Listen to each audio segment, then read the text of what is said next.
Good morning, everybody. Rob here. It's about 5 a.m. on a Thursday morning. I am heading in to the base to go do a little flying and then off the rest of the day. I woke up this morning thinking about property taxes, prepaid taxes, and how they're calculated on your closing disclosure. So we're going to talk just a little bit about that this morning. So let's take an example. Let's say you are closing on a house in Little Rock, Arkansas, and your closing date is in December. Well, taxes are collected in Arkansas usually starting on April 1st.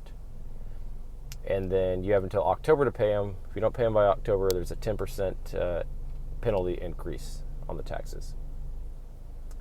So how are those prepaid items calculated for taxes on your closing disclosure, your escrow account, essentially?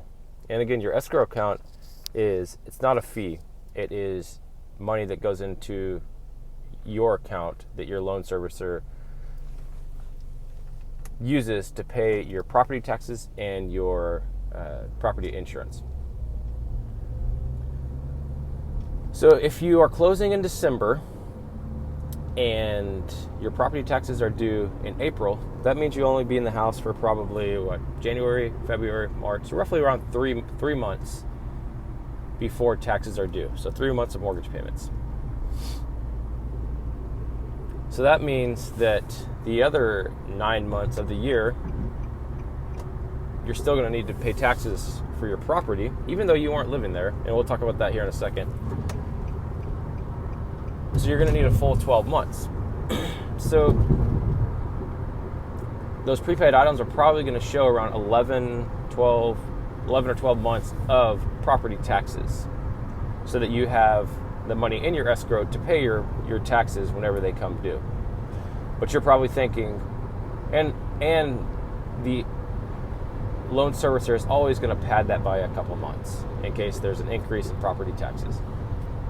And you're probably thinking, well, hey, I wasn't living in the house from, the 9 months that I'm paying additionally for these property taxes.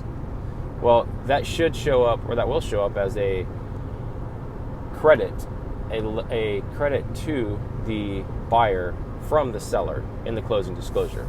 They will pay the taxes for the 9 months that they lived in the house, and you're going to pay the taxes for the 3 months.